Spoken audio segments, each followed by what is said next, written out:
Good afternoon. Welcome to another episode of The National Pulse. I'm Raheem Kassam, editor-in-chief of thenationalpulse.com. I say afternoon, I'm so used to doing that. I guess you could be listening to this at any time. So good morning.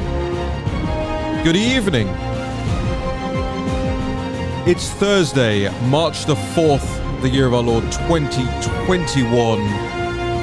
And of course, I'm broadcasting to you from Capitol Hill, which is right now under siege. 50,000 QAnon shaman are lining the streets, didn't you know? So they say.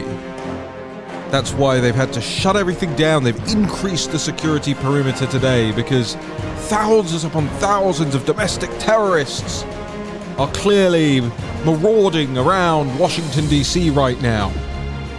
Oh wait, none of that's happening. Yet, the narrative goes on. The lie continues. The spin prevails, at least in the minds of the establishment media. And there's another topic where the narrative continues. The spin and the lies continue to prevail. And that's why I'm so glad to bring to you this special episode of the National Pulse podcast on a topic that I actually don't know all that much about. But don't worry, don't turn off yet. I do have somebody who's going to be joining me in just a second to enlighten us. Now, David Reaboi is, like me, a Claire monster, which is to say that he is a long-standing, I'm a short-standing, he's a long-standing fellow of the Claremont Institute, one of the best think tanks on the political right out there, one of the best think tanks out there, full stop, if you ask me. Let's bring Dave into the conversation. David, thank you so much for joining us here today. It's great to be here. David, you actually have a new book out. It's Qatar's Shadow War, or do you say Qatar? Do you say Qatar? I think Qatar is fine. Yeah, I say Qatar. I grew up saying Qatar. The Islamist Emirate and its information operations in the United States. I guess my copy's in the mail, Dave. Sure, I'll be happy to send you a copy. I think not a lot of people know this about Dave Reaboi as well, but I actually have cut a steak up for Dave Reaboi. Isn't that right? Yes, this is true. When I was, my arm was in a sling and I could not cut my steak. I did it for you. And you are now here to return the favor. It was very sweet. Doing something that I can't do, which is explain Jamal Khashoggi, or Khashoggi. All right, you tell me. Firstly, Khashoggi. Because I heard on CNN and MSNBC people are going Khashoggi and, affecting accents and there's this whole almost industry around this one person right now. And I especially given how much we've been hearing about it in the news the last couple of weeks, I thought, who better to bring on? I know you are probably the foremost expert on this matter. So I suppose, and I'm not putting on anything for the sake of, theatrical effect in this podcast. I actually really don't know much about this subject matter. So I'm going to start with the basics and assume that the audience is as ignorant as me. Sorry, audience. But David, who was Jamal Khashoggi and why is he being lionized 24/7 in the US media? Well, those are two separate questions. And let's start with the background about Khashoggi himself. Khashoggi was a Saudi national who was you could say more than anything. I know the media likes to call him a journalist or an ex-journalist, but he was in fact closer to an information operator. A spook, a spy. He was on the payroll of certain segments of the Saudi intelligence establishment. Which segments in particular was not clear. But he really got his start as the journalist, quote unquote, or at least the byline guy for bin Laden. When bin Laden and al-Qaeda was in Afghanistan, he was the guy who was sent to write articles and to promote sort of, Bin Laden's jihad in Afghanistan in an effort to raise funds for the jihad in Afghanistan. He was an admirer of the Muslim Brotherhood and of Al Qaeda. He was a fierce opponent of Israel and the United States. And then sort of cut to a few years ago as sort of the new regime in Saudi Arabia was beginning to take shape, and Mohammed bin Salman, the young 35-year-old crown prince, who was a great modernizer, really wanted to bring the Saudis away from Islamism, away from the Muslim Brotherhood, and frankly closer to the West and closer to the United States. The emergence of MBS on the scene created some friction inside the old guard with which Khashoggi was allied. So Khashoggi went and became a sort of information operator, intelligence asset whose byline in Western media would be used to slam MBS and the modernizers. And we have since, after his death, found out that he kind of switched patrons from the Saudis to the Qataris, which are their kind of regional enemies, and the Qataris, and that relationship makes perfect sense because the Qataris are opposed to Saudi Arabia, and they're the prominent funder and backer of the Muslim Brotherhood and other Islamist groups in the region. So it was kind of a marriage made in heaven. And the Qatar Foundation was supplying Khashoggi with. They were writing his columns. Someone managed to get him a column in the Washington Post, and he just wrote his byline on it, got the exposure, and the Qatar Foundation, a woman named Maggie Mitchell, I think Maggie Mitchell Salim or something, was living in Qatar, living in Doha, in the capital, and writing these columns that went under Khashoggi's name, trashing the Saudis. David, are you sitting at a racetrack? Yeah. Pardon? Are you sitting at a racetrack? I don't know what's going on here. I guess people are moving to Miami Beach with such with such intent. They're moving very quickly there, apparently. Yeah. The U-Haul trucks driving at 100 miles an hour, but down behind you. So let me understand this, because we talk about this a lot on this show and obviously on the National Pulse website as it pertains to Chinese Communist Party influence in Washington, D.C. That's our specialty.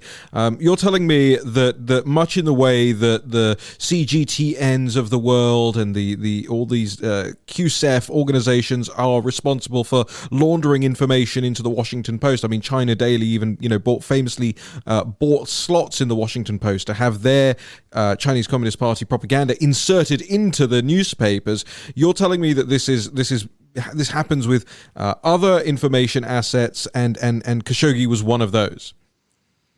Yes, that's correct. And really, it happens for the same reason. Between Qatar and China, it happens for the same reason. And it's because, as you know, I mean, this is for better or for worse, America is the world's lone superpower. Which means this is Rome, which means every other country has an interest, especially powerful or rich countries, have an interest in having the United States move in its direction and do things that benefit these countries. So this is really the playground or the battlefield, Washington is for information operations. And everybody's trying to grab a piece. Everybody's trying to influence U.S. policy in their direction. And the Chinese, as you've done great work in sort of chronicling their efforts in this respect. The Qataris are, in essence, doing a similar thing. Really almost the same thing. If you sit down and you study it. But it's not rocket science. There's a script. There's a thing that you do in order to influence policy and influence the political conversation in media, in think tanks, within the Beltway, within the administrative state. There are things that you do, and and China's engaged in it, and Qatar is engaged in it. Dave, I think a lot of people, and our guest is Dave Reaboi. He's really an amazing national security thinker and think tanker and writer, and the author of the latest book, Qatar's Shadow War, which, Dave, by the way, I only found out about after I booked you to come on this show. So for the audience out there, this wasn't shameless book promotion on Dave's behalf. In fact, quite the opposite. It was shameless Raheem knowing nothing about a subject and leaning heavily on Dave Reaboy's knowledge to bring this information to you. And I'm grateful for it, Dave, because they put up the signage. What is now Black Lives Matter Plaza was Khashoggi Way for a little bit of time, and this in the immediate aftermath. I think most people realize, or most people know, what happened. It was, I think, the 2nd of October back in 2018 that Khashoggi effectively turned up dead, and there was weeks and weeks of news cycle about this. And I think a lot of people were scratching their heads and thinking, well, okay, the assassination of anyone, pretty bad, especially, diplomatic level and all these different things that were going on at the time. But people couldn't quite understand why this one man in particular seemed to be so important to the political class, so important to the political establishment. And it only kind of makes sense when you understand just the depth of influence that Muslim Brotherhood advocates have in capitals around the world, and not just Washington, D.C., massively so in London, massively so in Berlin, massively so in Brussels. So why this man, and why the attempt to lionize Jamal Khashoggi? Sure. I mean, in a way, Khashoggi the man is really meaningless as far as what the media is trying to do, and as far as what political agents of influence are trying to do. He's like the MacGuffin. He's the guy. He's the excuse. He is the bloody shirt that is waved, that will advance the storyline against Saudi Arabia. And these guys are trying to destroy Saudi Arabia. So of course, anything that they can grab onto as a media event, because in information war, the war is waged based on weaponized information. And what do we mean by weaponized is a bit of information that is strategically placed to make the person or the political actor come to a particular policy conclusion. And the policy conclusion that a lot of these guys, especially on the left in Qatar, and the pro-Iran guys are pushing is that Saudi Arabia is not a good ally. MBS is terrible and reckless and evil and horrible, even though he is the most pro-America, pro-Western, Islamic leader in memory. So really what they're trying to do is you've got an alliance of folks. I mean, number one is the Khashoggi story is great for journalists, because journalists love nothing better than to talk about themselves. So they can talk about the free press and about the nobility of journalism and all this stuff. That's just what they love to do. On the other hand, you've got Islamists who are using this as an attack, like Islamists and Qataris who are using this as an attack on Saudi Arabia and trying to destroy the U.S.-Saudi relationship with this as the kind of inciting event. And then also you've got mostly domestically here, kind of within Congress and within the Obama administration and in think tanks, is you have a lot of people who are very pro-Iran. And they understand that the biggest opponents of the biggest foreign opponents to the Iran deal, which was a horrible, terrible deal that was foisted on us by the Obama administration. The biggest opponents of the deal are Israel and Saudi Arabia. And Israel has a big domestic constituency in the United States. A lot of people support it. I think I saw a poll which is like 72% of Americans support Israel. But Saudi Arabia is sort of the weak link when it comes to U.S. support domestically. They just don't have the base of support that Israel has, for example. So Saudi is the weak link in the anti-Iran coalition, at least in the U.S. domestically. So for the pro-Iran folks, it's advantageous to take out Saudi Arabia.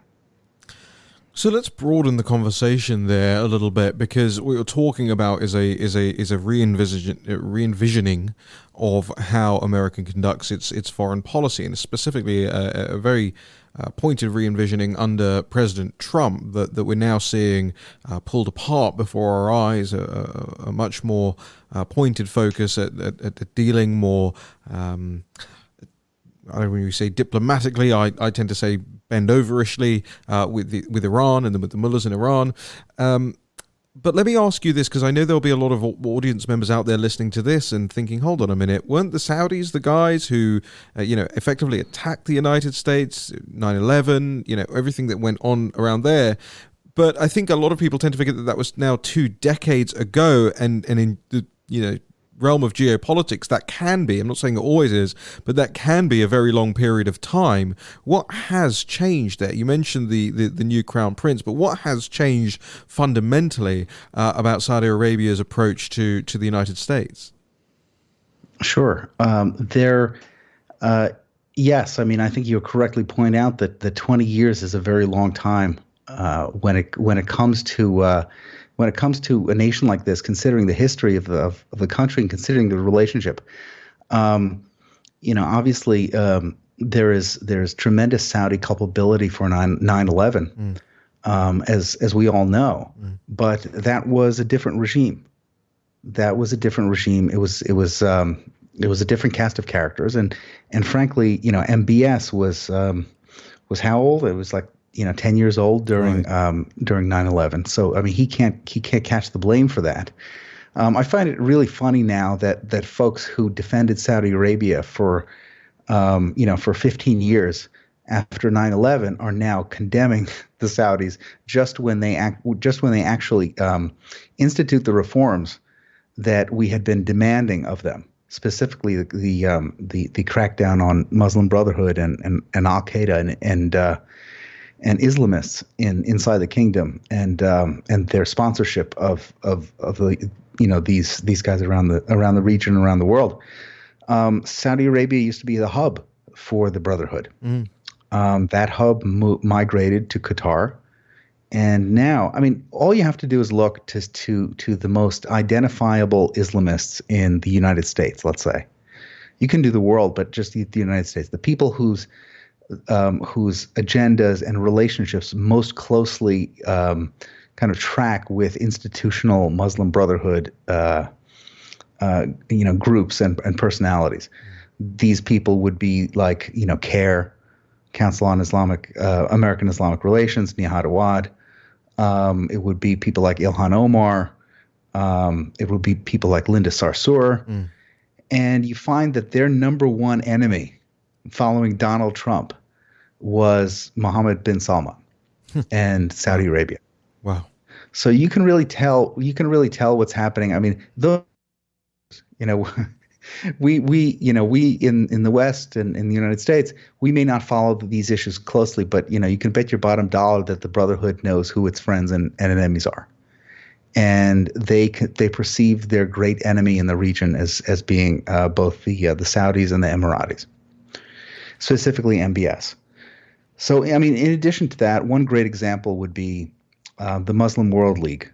Muslim World League was set up as a kind of youth pedagogical organization for the Muslim Brotherhood in Saudi Arabia.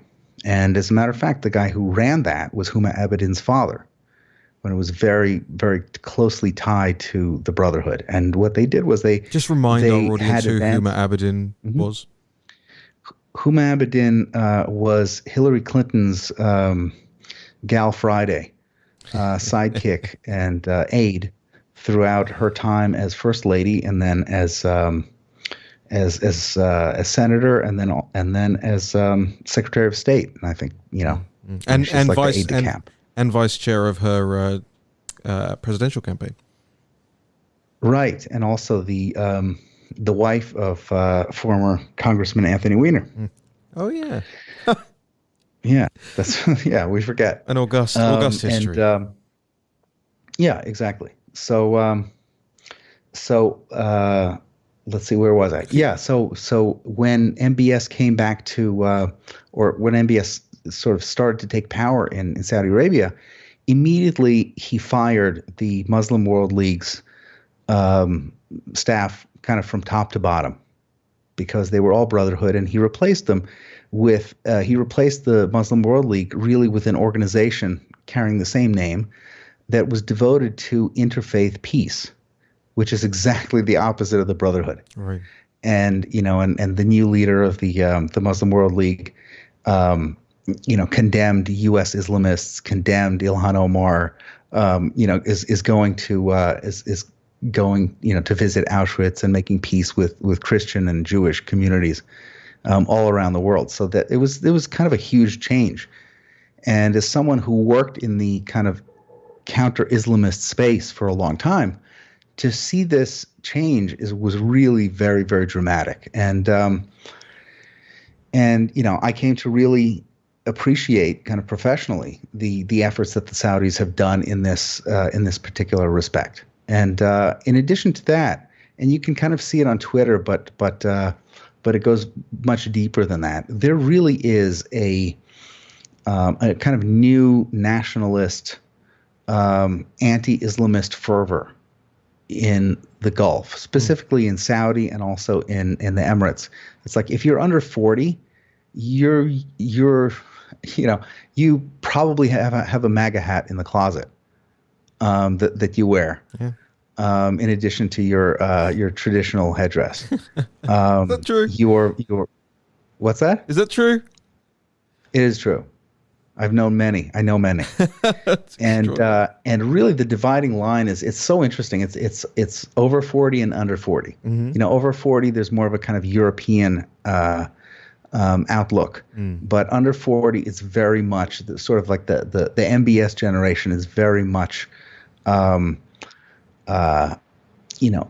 nationalist in the way that is not dissimilar from Hungary, Poland, Brazil, the Brexit movement, the MAGA movement, etc.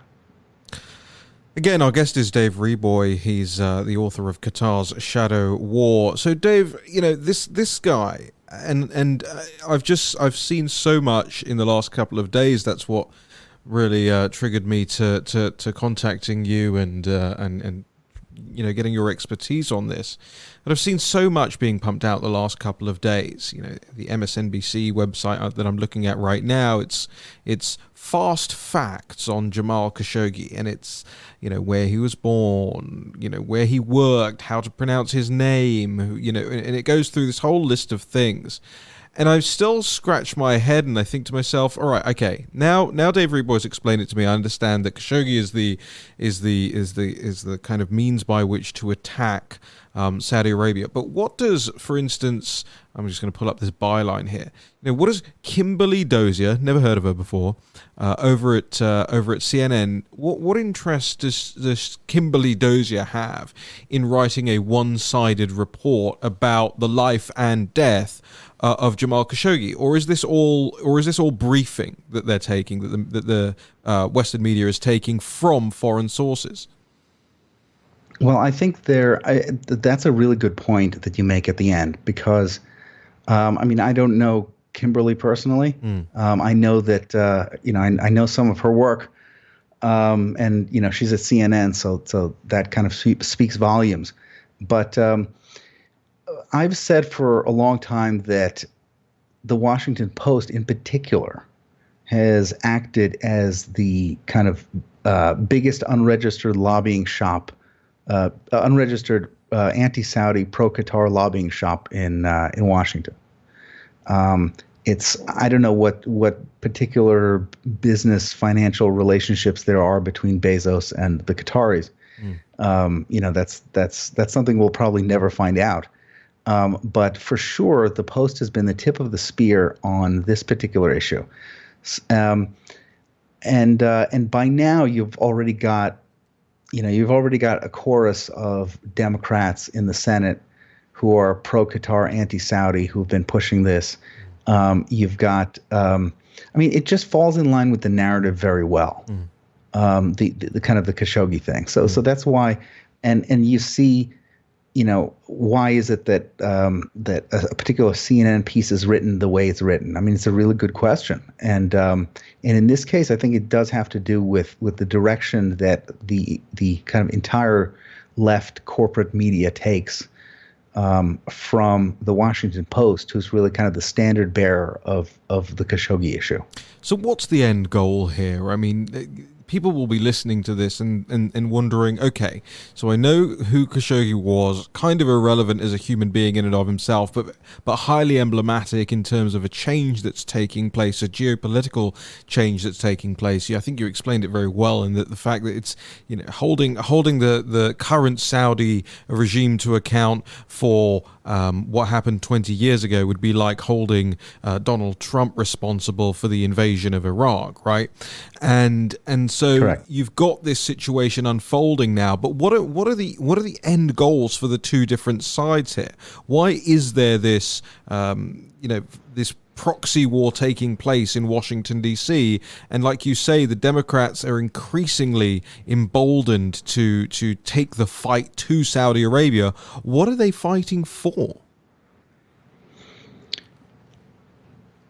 So this is, I mean, there's a simple answer and a more complicated answer. I think the simple answer works best because it's simple. It is that if you are on the left, or if you're a Democrat, you believe that America's enemies should be its friends, and its friends should be its enemies. And this is true not only in the Middle East, but really everywhere. And I think this is because the left doesn't really have a foreign policy as such. They have a domestic policy that they sort of project onto foreign states. So I wrote a piece about this at the Federalist called "Why the Media is at War with Saudi Arabia," and it kind of answers this question. The media and the left sees designated heroes and designated villains. And, this is not just now, or it's not a new development. This is something that's been the case really since the beginning of the organized political left in the beginning of the 20th century. Is they have their heroes and they have their villains. And, the rationales can shift and change necessarily. Or when, whenever they have to, but pretty much that's how it is. So right now you've got people on the left who despise the Saudis, as I said, despise the Israelis for the same reason, which is they just don't think we should be allied with them in the first place. We should be allied with Iran instead. We should be allied with Turkey. We should be allied with China.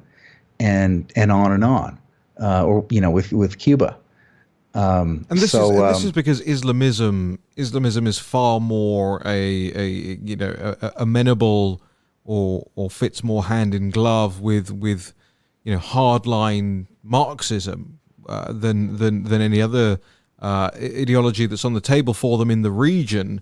I think. I mean, you tell me if I'm wrong. Well, yeah. I mean, there's certainly that, but I think the easiest explanation is that the left as well sees the United States as the great Satan, and they see the kind of great capitalist power. For whatever reason they pick today, they see the U.S. as the great oppressor power and the evil empire, so to speak, and any country that allies with it is necessarily tarnished by that. Any country that stands up, sort of, in resistance to it, will be embraced. Just go back through the Cold War. You see how they embraced the Warsaw Pact and the Soviet Union. They embraced certain non-aligned countries when they crossed the United States. So it's sort of carried over. That it's an instinct that is carried over from kind of the history of the left. Dave, just finally, they hate these countries because they like us. Quite. Just finally, and tell the audience a little bit about your book about Qatar's shadow war. I think it's available on Amazon, and I think it's available through your own website as well for the people that don't like Amazon. So give us those details as well. But just before you do that, let me ask you this. There's clearly all of these rampant information operations that are taking place here in Washington, D.C. right now. And these include, funneling stories into the media and lobbying politicians, and we've got the whole wealth, and we've run the whole gamut of these stories as they appear pertaining to the Chinese Communist Party over at the National Pulse. But tell us a little bit more, if you can, about the hacking side of things, the digital warfare side of things that's happening here, and what actions are taking place to kind of either stop those or hold those foreign actors to account for that. Right. Well, it's funny that you mentioned the hacking story, or one of the many hacking stories that have gone on. A lot of these nations now, specifically Qatar, but also China and Russia as well, and other countries, they have built an infrastructure in the United States, as we kind of discuss all the time, which is a seamless marriage between lobbyists and journalists and think tanks and members of Congress and policymakers, et cetera. And there's another ingredient that they kind of more recently brought into play, which is hackers and kind of cyber criminals. So you've got instances of cyber criminals and hackers. Let's say hacking someone's email or website or stealing their confidential information, and going through it and spreading it out to journalists through PR agencies and things like that. And this is a kind of a new kind of warfare also, because you don't know what's in there. I mean, they could drop hoax material in there, or deep fakes, or what have you.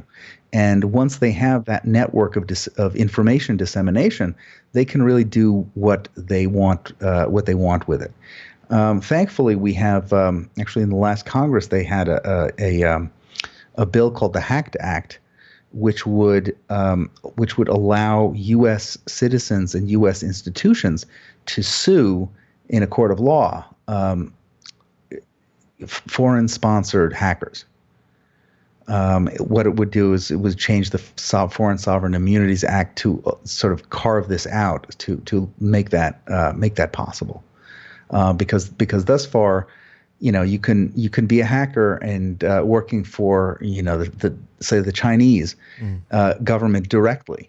And the Chinese government directly, or you, the hacker, cannot be sued, because you just say, "Oh, I'm claiming diplomatic immunity because we made the hacker, because we had a UN employee supervise the hacking, so he's got diplomatic immunity. Sorry, you're trying to get restitution. You're kind of screwed." And the way we used to handle this is we used to say, "Hey, State Department, you guys handle it in a negotiation." But that is nonsense and silly, because at the end of the day, hacking, while it's very consequential to the person or the institution who's being hacked, it's kind of small fry when it comes to U.S.-China relations. Right. And we can't expect professional diplomats to start taking up all these real criminal issues. So and what's the status of the HACT Act now? So the status is it was not included in last year's NDAA towards the end of the year, and they're going to sort of make another go of it now. It's got a tremendous amount of bipartisan support, but we've got to go through the process in a new Congress. So I hopefully that will get through sometime before the spring. Well, David Reaboi, I'm incredibly grateful for your time, and I'm sure I speak for the audience when I say thank you as well for explaining some of those things to us. Also, we've got to get you back on as well, and of course, whenever you're in, if ever you're in this foreign capital that is Washington D.C., I hope you'll come by the National Pulse office. Just tell us a little bit more about the book and where people can follow you on social media. Sure. The book is called Qatar's Shadow War, and I've got them for sale at my website, which is davereaboi.com, DaveReaboi.com. You can find me at Twitter at the same place. But if you go to the website, you'll see everything there. Perfect. Dave, don't worry about sending me one. I'm going to buy one, all right? But I want a signed copy. Oh, that's sweet of you. But I want it signed. I'll get you a signed copy. Okay, fine. But not by you. Okay. I'm kidding. You can sign it, send it to me. Dave, thank you so much for your time today. Okay. Cheers. Well, I learned a lot there. Dave Reaboi, great guy, just fantastic character. Really, as you can tell, far more studious than I am.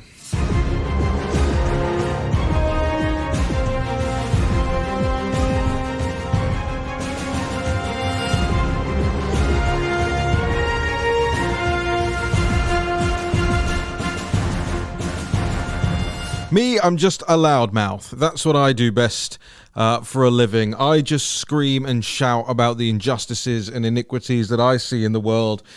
People like Dave Reaboi are actually doing the hard work. Make sure you go and support him. Dave Reaboi, Reaboi, Reaboi.com. Qatar Shadow War. Great book, quick read. Will clue you up on a lot of things that are going on outside of the confines of what we specialize in, which is, of course, Chinese Communist Party influence.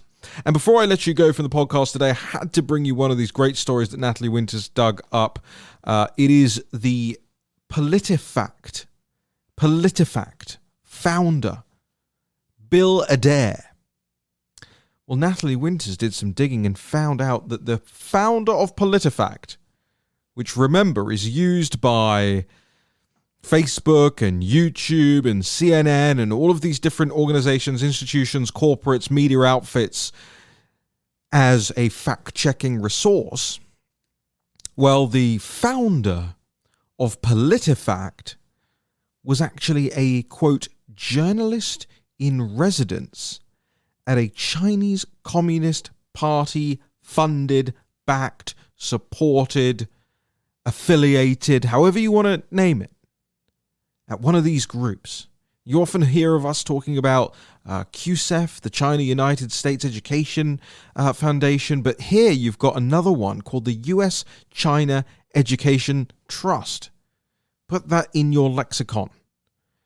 USET. We're going to call it USET.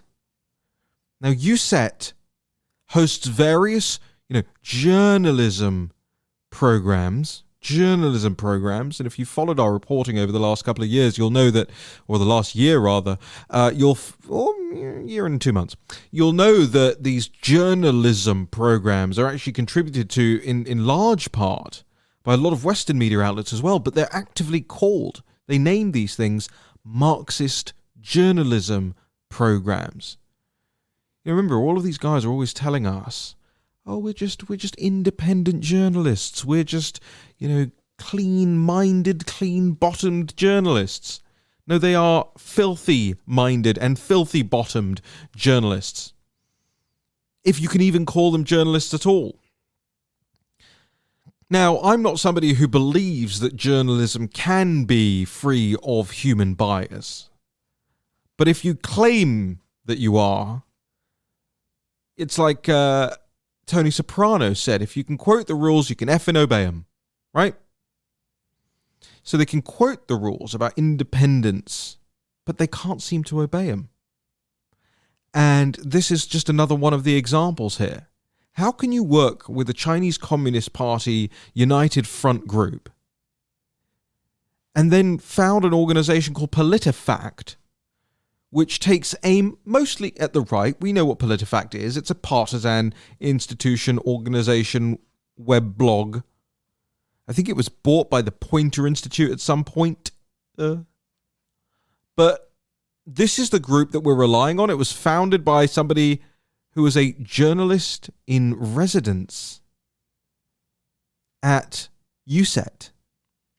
Now, that was 2012, where Bill Adair served as the journalist in residence. And he's not the only one either who's been involved with this group. In fact, perhaps even more damning than the founder of Politifact being a part of this organization is the fact that Kurt Campbell, this isn't skipping. The record isn't skipping here. I want you to internalize these names. Because you see, this is what the left always does.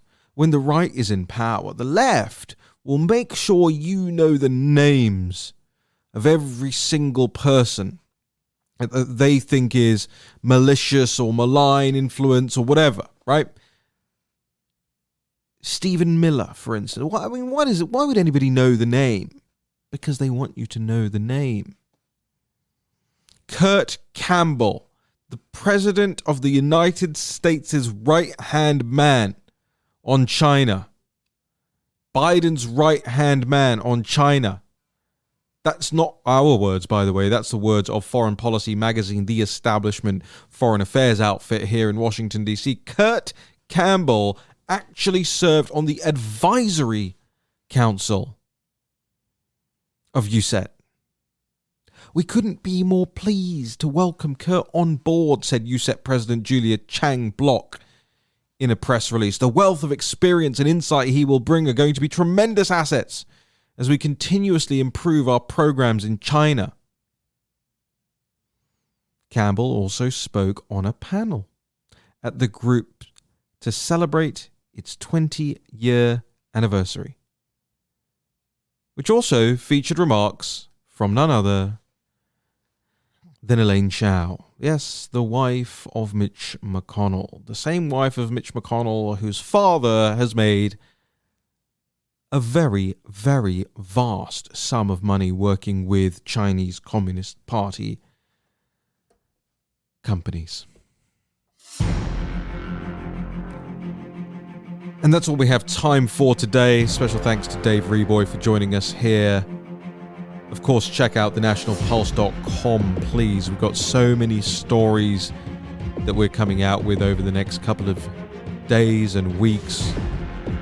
We're working incredibly hard to bring you this show, to bring you the news, to bring you breaking news, to bring you election fraud information, to bring you details, buried leads that you don't hear anywhere else, to monitor what Jen Psaki is saying, what's going on with Biden, what's going on with the forces up here on Capitol Hill, where are the narratives falling apart. We're working incredibly hard to market the site and market ourselves and facilitate the live chat, the Discord private chat we have, to engage with you. How many of you notice how much I'm in the live chats and in the comment sections and in the Twitter replies and in the Gab replies and in the Parler replies?